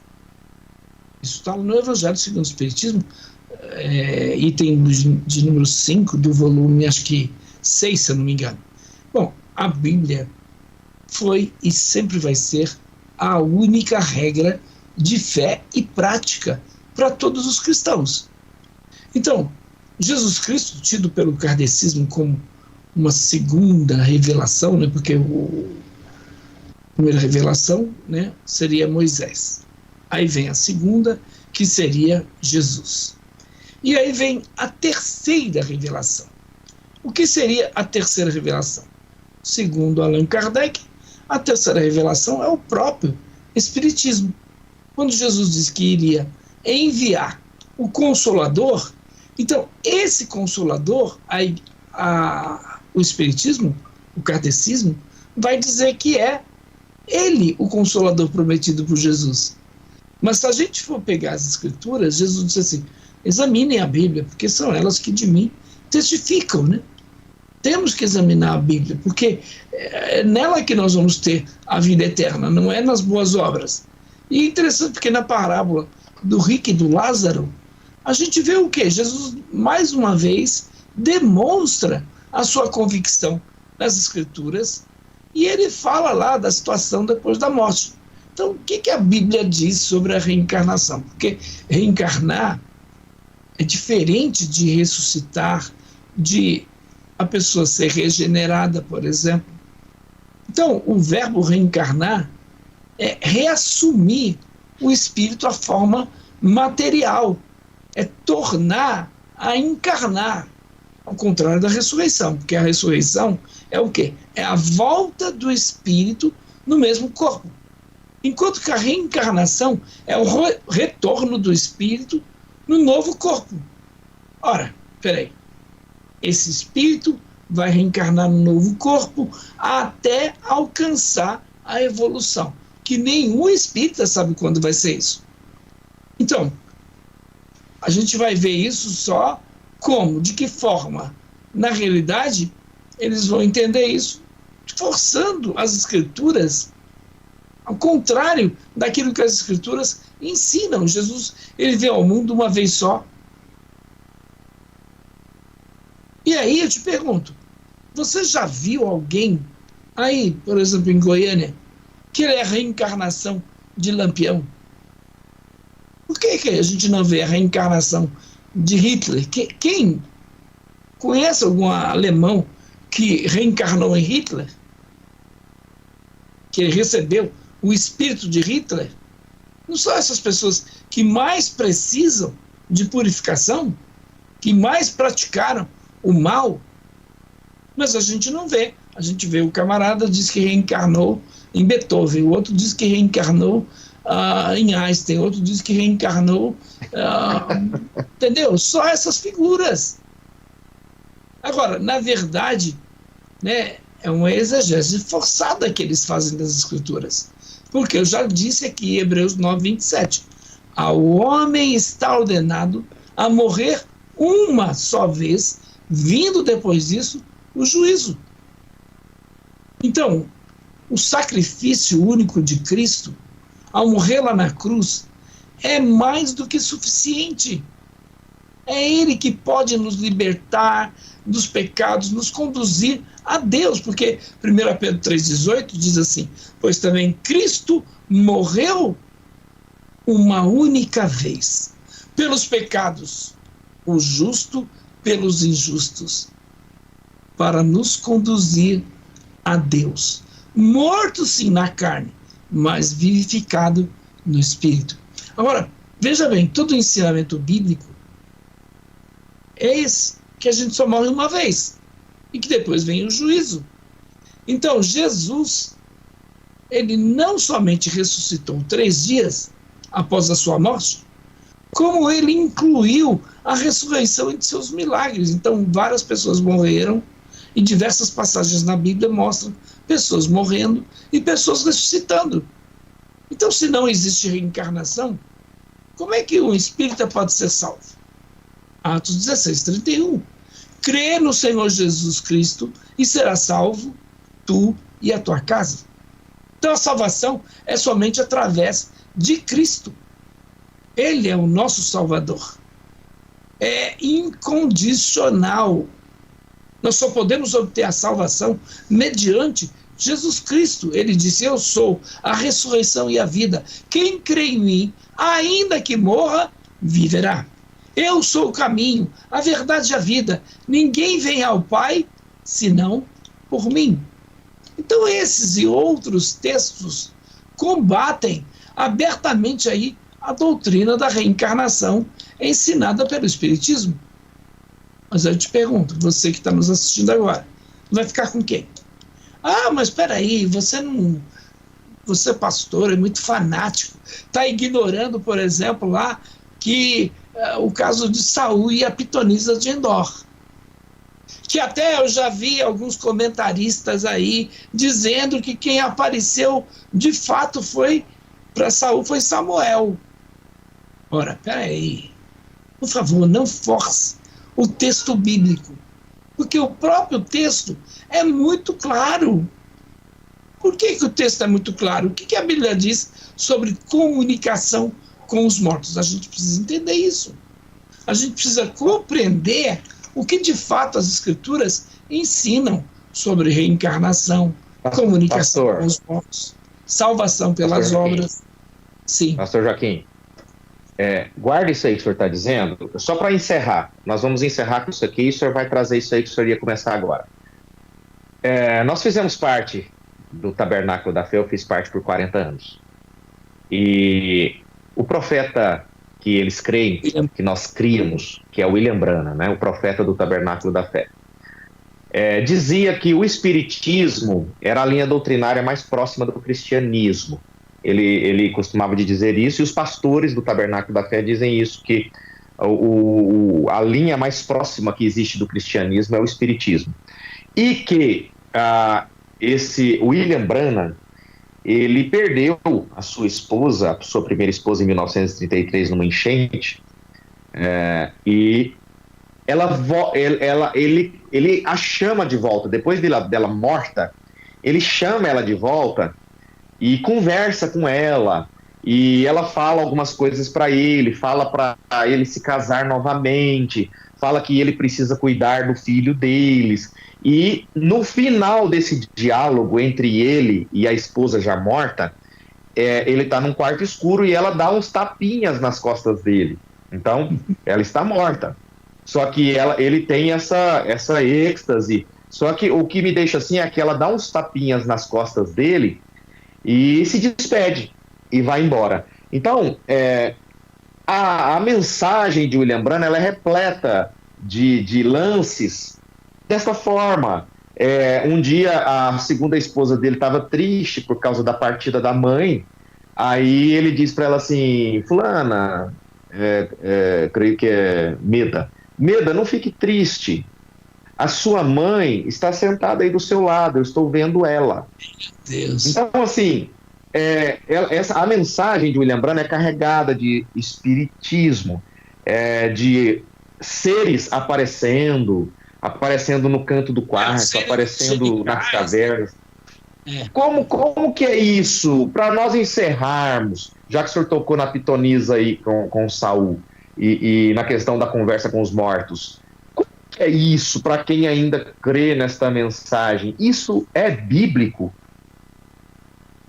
Com toda certeza não. Isso não tem nada a ver com o evangelho de Jesus Cristo. Não tem nada a ver.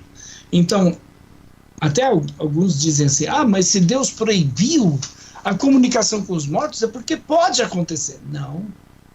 Se Deus proibiu a comunicação com os mortos, é porque ele sabia perfeitamente bem com quem aquelas pessoas estariam se comunicando. Com quem? Com demônios. Não tenha dúvida. Se Deus proibiu, é porque essas pessoas, quando se comunicam, entre aspas, com os mortos, elas se comunicam com demônios. Então, olha lá, Deuteronômio capítulo 18, verso 10, se eu não me engano, 10, 11.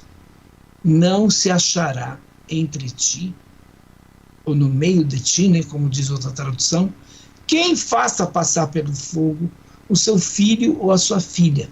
Nem adivinhador, nem prognosticador, nem agoeiro, nem feiticeiro, nem encantador, nem quem consulte um espírito adivinhador, nem mágico, nem quem consulte os mortos. Está lá em Deuteronômio, lá no livro de Levíticos, capítulo de número 19, verso 31.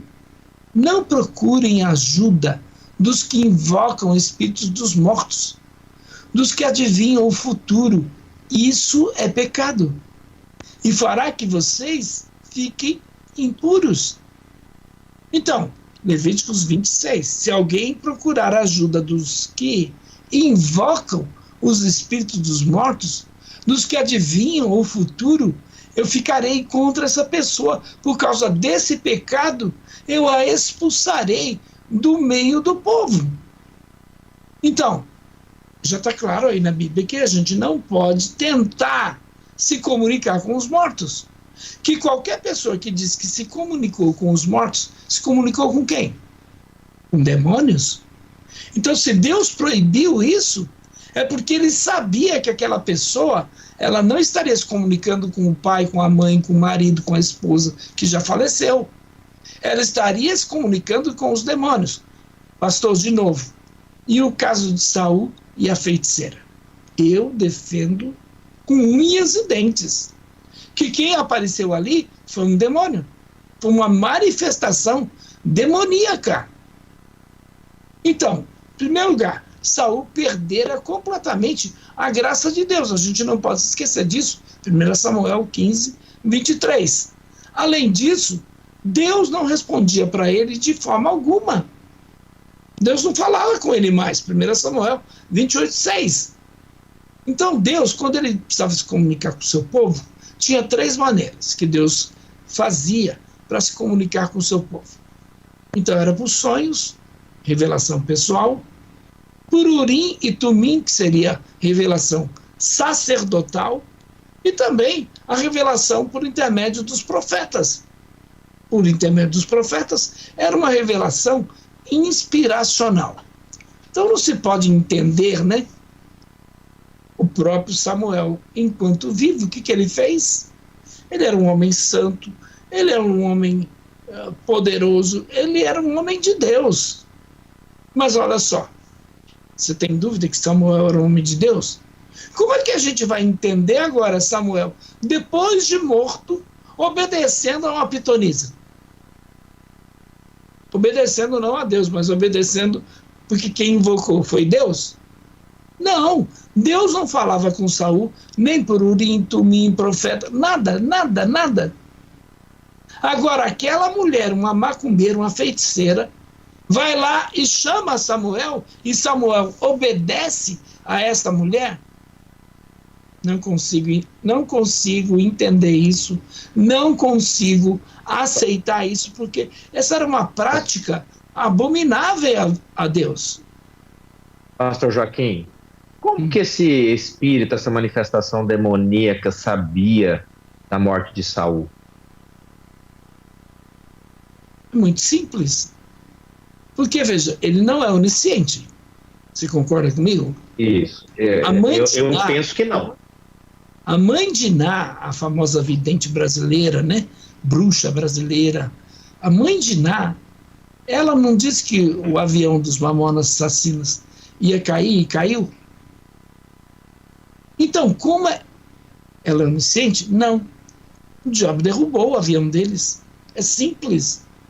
Quando um espírita, um bruxo, um mago faz uma predição e ela acontece, ele trabalha para que isso aconteça.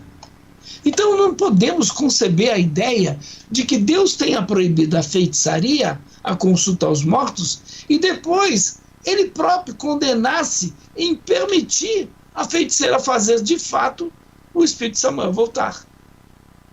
E é interessante porque lá no livro de 1 Samuel, capítulo 28, a mulher diz, vejo o quê? Deuses.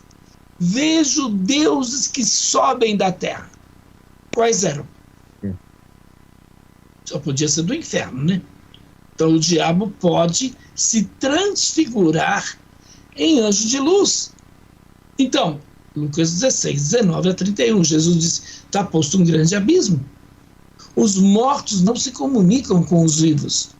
E é interessante porque o resultado dessa consulta foi extremamente trágico para Saul. Quando a gente vai no livro de 1 Crônicas, capítulo de número 10, verso 13, a gente vai ver a forma em que morreu o rei Saul. Agora, como Deus vai condená-lo por algo que o próprio Deus permitiu? Não faz sentido. Mas aqui em 1 Crônicas, capítulo de número 10, verso de número 13, está escrito assim. Primeiro livro de Crônicas 10, 13. Assim morreu Saul por causa da transgressão que cometeu contra o Senhor, por causa da palavra do Senhor, a qual não havia guardado, e também porque buscou a adivinhadora para o consultar. Então, agora ele está sendo condenado por algo que Deus permitiu? Deus apoiou?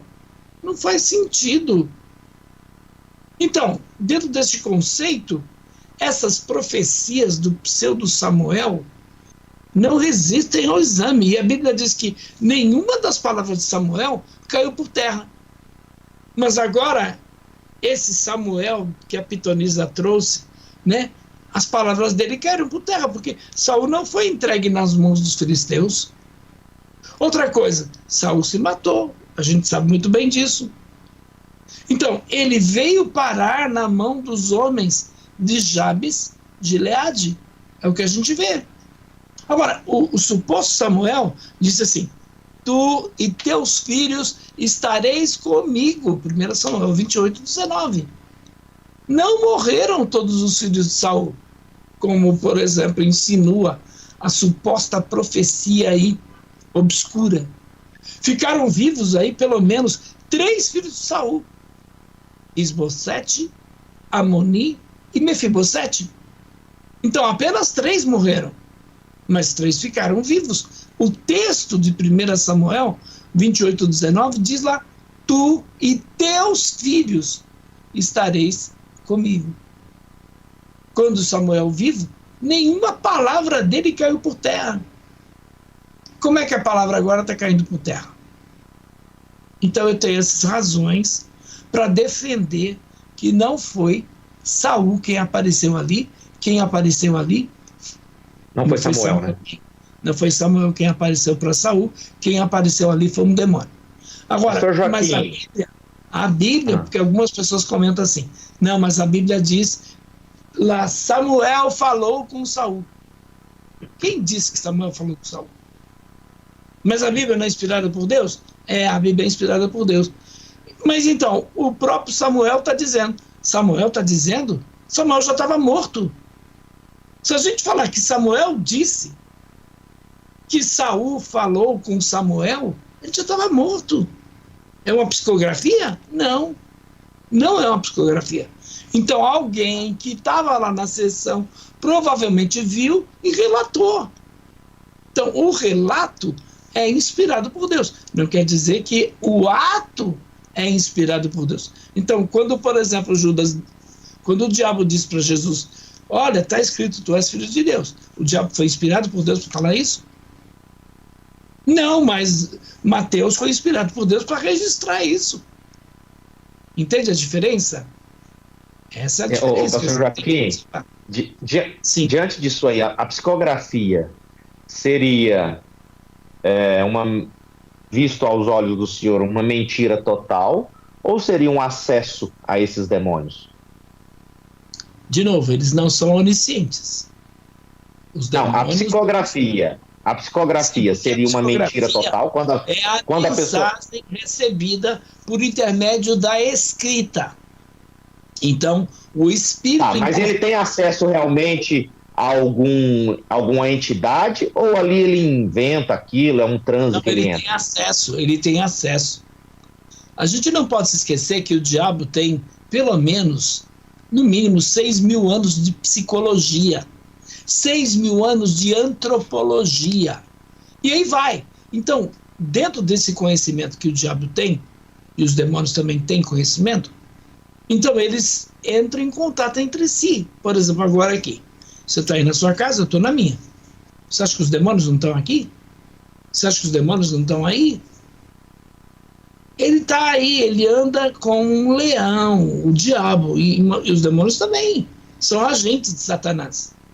Então, o reino dele também é coordenado, é orquestrado, é organizado, é o reino das trevas. Então, eles se comunicam. Aí, eles, por exemplo, dizem assim, olha, dia 19 de julho de 2024, o pastor Joaquim, da Igreja Batista Água, porque eles estão ouvindo aqui o que a gente está conversando, disse isso. Aí lá na frente alguém vai, olha, tá vendo? No dia 20 de 19, o pastor Joaquim, juntamente com o pastor Fialho, falaram mal de Kardec. Entendeu? O que acontece? Esta comunicação entre eles. O mundo espiritual existe, a gente não pode negar. Então não é assim. E aí ele incorpora naquele espírito, aquele demônio, e o demônio traz esse recado. E pastor Joaquim, o que tem a ver isso com maldição familiar? Nada. Nada a ver. Maldição familiar, primeiro a gente tem que entender o que é maldição. Porque maldição seria o indivíduo, por exemplo, morar numa favela? Maldição seria o indivíduo estar desempregado? Maldição seria o quê? Então, a gente tem que resgatar essas duas palavras que estão deturpadas dentro da igreja. Bênção, o que é bênção? Ter uma Land Rover aí na porta da tua casa? É morar em Caldas Novas? Então, o que é bênção? O que é maldição? No contexto religioso hoje, secularizado, mundanizado, bênção é você ter uma casa boa, comer bem, ter um excelente salário, andar no carro bom. Isso é bênção. Maldição é você pegar um ônibus lotado, trem lotado. Maldição é você pagar aluguel, entendeu? Esse é o conceito de Deus? Esse é o conceito do diabo. Essa ideia é uma ideia satânica. Por quê? Porque torna os crentes usurentos. Ah, mas espera aí, pastor, o senhor está negando a questão genealógica? Não. Tem doenças que são hereditárias, que você herda dos seus ancestrais. O hemofílico, por exemplo. Né? Então tem várias outras doenças que são relacionadas aí às gerações passadas. Mas peraí, isso é espiritual? Não, isso não é espiritual. Agora, dentro do contexto bíblico, maldição é a ausência de Deus. Bênção é a presença de Deus. Então, uma pessoa, ela é amaldiçoada quando ela está distante de Deus. Ela é abençoada quando ela está na presença de Deus. Entende? Esse é o verdadeiro conceito bíblico de bênção e maldição. Mas, pastor Joaquim, o camarada lá, a mãe dele, a avó dele era uma mulher feiticeira. Aí a mãe dele também era uma feiticeira. Aí a filha está lá no terreiro, é feiticeira também. Isso não é uma maldição de família? Isso são filhos que repetem os pecados dos pais. O cara é alcoólatra, porque o pai dele era alcoólatra, o avô dele é alcoólatra. Óbvio. Então, você é evangélico, você pegou o teu filho e, até antes dele nascer, você conversava com ele e falava do quê? Do espiritismo? Falava para ele ser um bom católico? Ou você dizia assim, meu filho vai ser um missionário, meu filho vai ser cristão, meu filho vai ser um ministro de louvor? Não é assim? E aí teu filho vai vir ao mundo e você vai chegar e vai dizer, ô pastor, eu queria apresentar meu filho. Você vai apresentar ele no terreiro? Vai apresentar ele lá para o padre? Não, você vai apresentar ele na igreja. Consagrar ele a Deus. Mas espera aí, a responsabilidade é do teu filho. Quando ele crescer e tiver entendimento, compete a ele, seguir ou não os caminhos do pai dele. O pai dele fez um papel que é ensinar. Mas, por exemplo, se você era um filho de macumbeiro, por exemplo, você era um filho de macumbeiro, você vai criar o teu filho na macumba. Mas o teu filho se converte. E agora ele é evangélico. Ele vai criar o filho dele onde? Na igreja. Não vai dizer, meu filho, siga o teu avô. Não. Teu avô estava enganado, estava cegado pelo diabo. Então, filho, siga o teu pai, é o caminho de Deus. E aí, se o teu filho segue o caminho de Deus, vai nascer o teu neto, teu filho vai ensinar o teu neto o quê? A seguir o caminho de Deus, não é assim? E a responsabilidade é dele. Se o teu neto se converter, então aquela família está debaixo da bênção.